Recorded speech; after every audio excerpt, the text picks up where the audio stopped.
Flores has been a really hot name, and I think the further removed we get from his tenure in Miami, the more people kind of forget about how that ended, and the better his name becomes. You know, he went to Pittsburgh and got to learn under Mike Tomlin and see how he led, and now he's been in Minnesota with Kevin O'Connell.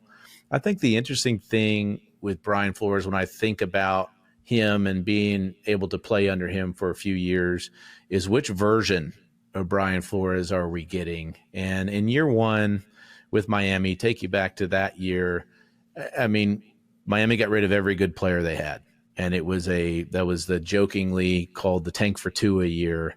But I'll tell you, halfway through that year, we hadn't won a game yet. And there was a shift in the way that he was approaching his job. He was likable. He was relatable. He demanded a lot out of the players, but he was also able to get the best version of his players. And I really appreciated him for that. But as his tenure went on in Miami, he kind of became unrecognizable. A lot of the staff he brought over from New England, that was where, you know, he cut his teeth in the NFL, was there for 15 plus years as an assistant. But I think he's going to have a really hard time if you're interviewing him as a head coach. I think in the interviews, he'll be likable, he'll be relatable. But when people say, okay, give me somebody from Miami that coached under you as a reference so we can talk to them, I think he burned a lot of bridges there. I think he alienated himself from the entire staff. Instead of what you were just talking about, having the humility to ask questions, to collaborate. I think by the end of his time there, he became a dictator. He ruined a lot of those relationships that he built up through the NFL. And his ego grew so big that there wasn't any room.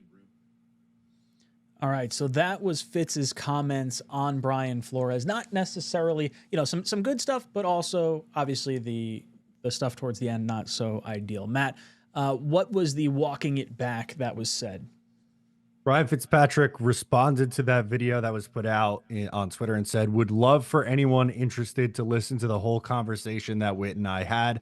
I really like Brian Flores and consider him a friend. The end in Miami wasn't pretty, but I think he has grown and can look back on his tenure in Miami knowing he wasn't perfect and has learned a lot. Interesting.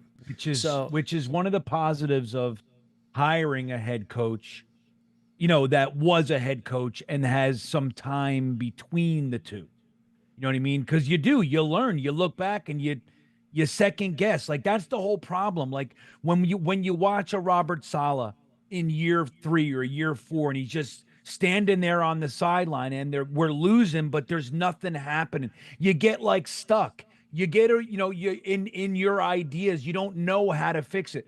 You get some time removed, you can look back, reflect, and go, oh man, like I was clearly stuck in, you know, whether it's being stubborn, not knowing, just not having any answers, but you can look back and you learn from it. That's one of the things that I like best, especially when he had 2 out of 3 winning seasons.